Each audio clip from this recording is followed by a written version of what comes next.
Halo, selamat pagi. Nama saya Elicana Pelangi-Nangin. Saat ini saya sedang mengambil program master di London School of Public Relations di Jakarta. Bidang saya adalah Corporate Communication. Pada pagi hari ini, saya akan mencoba mempresentasikan tesis saya yang berjudul Analisis Implementasi Program Komunikasi dalam Penanganan Evakuasi Korban Bencana Semburan Gas dari Lokasi Pengeboran Talang Jimar 25 INF atau Talang Jimar 240 di wilayah kerja PT Pertamina EP Aset 2. Secara umum, kegiatan pertambangan migas memiliki tiga karakteristik utama. Kegiatan ini menggunakan teknologi tinggi, beresiko tinggi, serta berbiaya tinggi. Salah satu resiko yang mungkin dihadapi ketika kita melakukan pengeboran migas adalah blowout. Blowout ini adalah peristiwa keluarnya hidrokarbon dari titik pengeboran secara tidak terkendali. Salah satu peristiwa blowout yang terjadi di Indonesia dialami oleh PT Pertamina EP Aset 2. Pada tanggal 31 Maret 2013, ketika mereka sedang melakukan pengeboran sumur Talang Jimar 25 INF, keluar gas dari titik pengeboran. Talang Jimar 25 INF merupakan sumur yang ke-240 yang dibor di struktur Talang Jimar. Jadi jika dilihat dari jumlah sumur yang dibor, ini bukan sumur yang pertama. Secara pengalaman, sebenarnya PT Pertamina EP memiliki pengalaman dalam pengeboran sumur. Peristiwa terjadinya semburan blowout ini mendapat liputan yang luar biasa dari media. Ada media memberi judul Sumur Talang Jimar meledak. Ada yang memberi headline 3.000 jiwa mengungsi. Lokasi pengeboran Talang Jimar 25 INF berada di dekat pemukiman penduduk. Lokasi ini juga berada di sekitar Jalan Lingkar Kota Prabu Muli. Jadi dapat dipastikan bahwa peristiwa ini menimbulkan kepanikan yang luar biasa dari masyarakat yang berada di sekitar lokasi. Akibat dari peristiwa itu, masyarakat yang berada di lokasi pengeboran harus dievakuasi karena semburan gas ini menimbulkan kepanikan yang luar biasa dan dapat menimbulkan dampak yang fatal apabila masyarakat melakukan aktivitas seperti biasa pada waktu itu. PT Pertamina EP Aset 2 kemudian menetapkan status emergensi pada pengeboran sumur ini. Kemudian PT Pertamina EP membentuk tim penanggulangan keadaan darurat. Tim penanggulangan keadaan darurat ini dipimpin oleh pimpinan tertinggi unit operasi, yaitu seorang general manager. Secara umum, tim ini dibagi atas dua. Ada tim teknis dan ada tim non-teknis.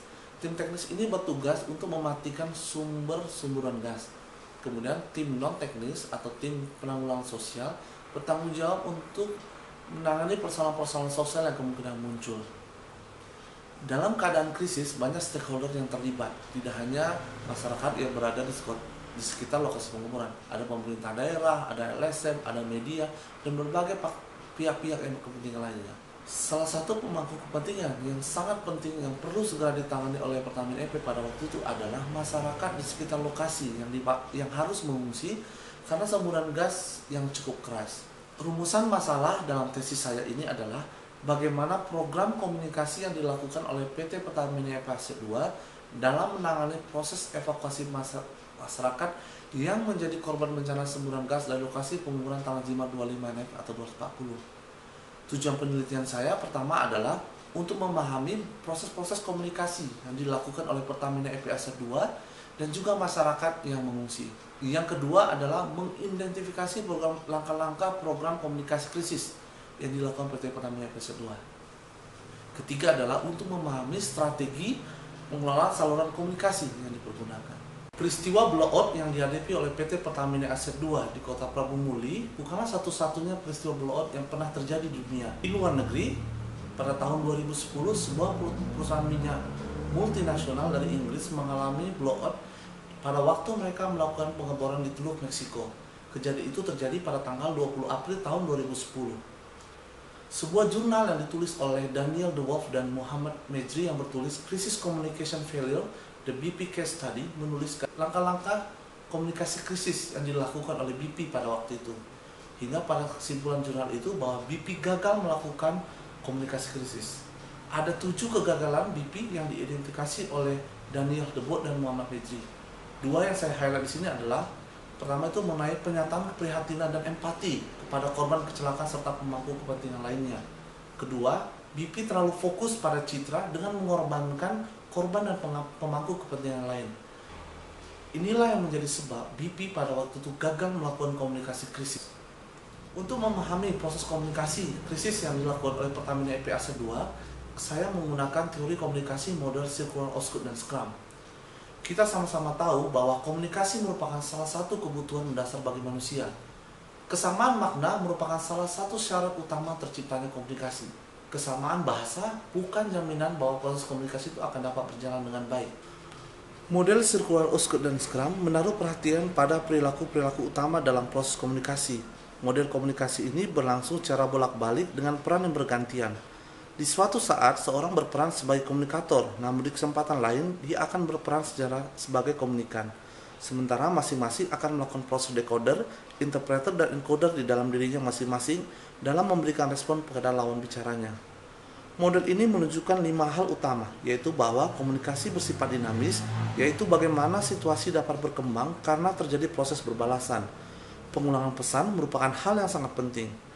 Dalam model Oxford dan Scrum tidak ada pemisahan antara penerima dan pengirim karena masing-masing pihak melakukan hal yang sama.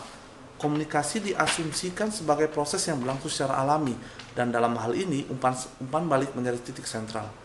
Komunikasi dalam model Circular Oxford dan Scrum menekankan pentingnya pengalaman yang sama antara komunikator dan komunikan. Tanpa bidang pengalaman yang sama, komunikasi tidak akan mungkin terjadi. Sebaliknya, bila pengalaman yang alami oleh komunikator dan komunikan memiliki kesamaan, maka proses komunikasi itu akan berjalan dengan baik. Selanjutnya kita juga perlu memahami proses komunikasi yang dilakukan oleh perwakilan perusahaan terhadap masyarakat. Perwakilan perusahaan ketika menangani pengungsi melakukan namanya komunikasi interpersonal. Komunikasi interpersonal merupakan proses pertukaran makna antara orang-orang yang saling berkomunikasi. Penyampaian model komunikasi interpersonal merupakan salah satu model komunikasi yang dianggap paling efektif untuk menyampaikan informasi serta mempengaruhi orang lain. Ada beberapa faktor yang mempengaruhi agar komunikasi interpersonal yang dijalankan berlangsung efektif. De Vito menyampaikan ada 5 kriteria yang perlu ditimbangkan. Pertama, keterbukaan atau openness. Kedua, empati. Ketiga, sikap mendukung. Keempat, sikap positif. Kelima, kesetaraan. Sementara Jalaluddin mengatakan ada 3 faktor yang akan mempengaruhi komunikasi interpersonal, yaitu kepercayaan, sikap mendukung, dan sikap terbuka. Selanjutnya kita akan berbicara tentang krisis komunikasi.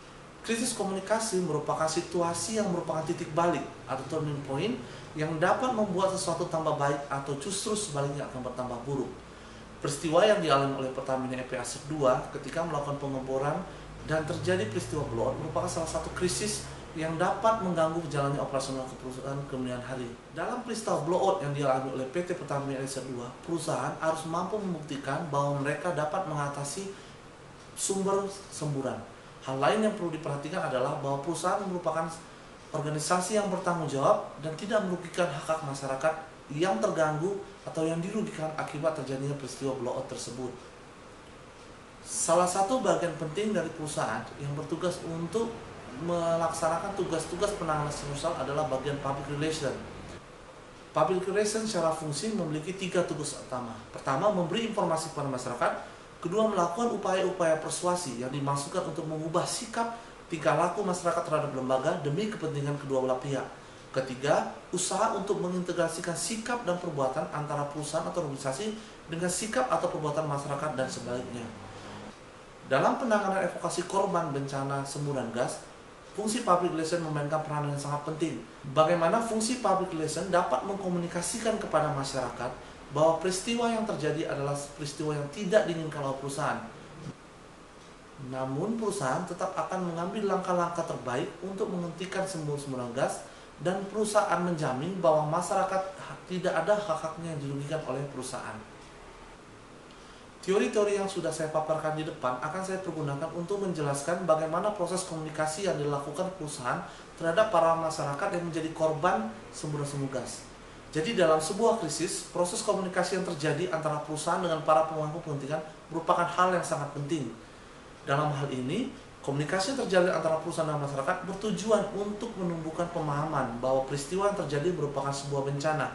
Komunikasi juga bertujuan untuk menciptakan penerimaan dari masyarakat bahwa perusahaan dan masyarakat bersama-sama bekerja sama untuk melalui peristiwa tersebut. Dalam penelitian ini, saya menggunakan pendekatan kualitatif.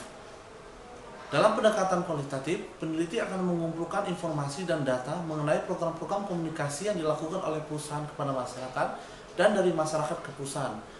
Kemudian, peneliti akan melakukan interpretasi terhadap data dan informasi yang diterima dan memaparkan hasil penelitian yang diterima. Pengumpulan data dilakukan melalui wawancara terhadap narasumber dan melalui studi literatur. Peristiwa ini terjadi pada tahun 2013, sehingga peneliti melakukan wawancara terhadap perwakilan perusahaan dan perwakilan masyarakat yang terlibat dalam proses komunikasi. Peneliti juga akan memeriksa dokumen-dokumen ataupun berita-berita yang dipublikasikan pada waktu peristiwa terjadi. Proses wawancara yang dilakukan oleh peneliti dapat dilakukan melalui tatap muka langsung atau menggunakan. Setelah melakukan wawancara dan studi literatur, peneliti akan melakukan evaluasi terhadap pesan-pesan komunikasi yang disampaikan antara perusahaan dan masyarakat. Dalam model teori Circular Output dan Scrum, proses interpretasi dilakukan oleh masing-masing pihak. Masing-masing pihak akan melakukan interpretasi terhadap pesan yang disampaikan oleh lawan bicaranya. Kemudian mereka akan mengirimkan pesan kembali kepada lawan. Bagian keempat dalam tesis saya memuat tentang analisis penelitian yang telah saya lakukan. Bagian ini akan dibagi atas 4 bagian besar. Yang pertama adalah proses komunikasi yang dilakukan oleh PT Pertamina PLC 2. Dalam bab ini saya akan memaparkan profil PT Pertamina PLC 2, profil tim penanganan masalah sosial, peran pemerintah daerah, proses encoding pesan, identifikasi pesan-pesan yang disampaikan oleh perusahaan, proses interpretasi pesan, dan proses decoding pesan. Dari sisi pengungsi, yang akan dianalisa dalam penelitian ini adalah profil masyarakat pengungsi, peran pemerintah daerah, proses encoding pesan, identifikasi pesan-pesan yang disampaikan oleh masyarakat, proses interpretasi pesan, dan proses decoding pesan. Demikian yang dapat saya sampaikan. Masukan dan kritikan dari rekan-rekan serta para dosen pembimbing sangat saya harapkan untuk kesempurnaan tesis saya ini. Semoga tesis ini dapat memberi manfaat dan nanti dapat diselesaikan tepat pada waktunya. Terima kasih.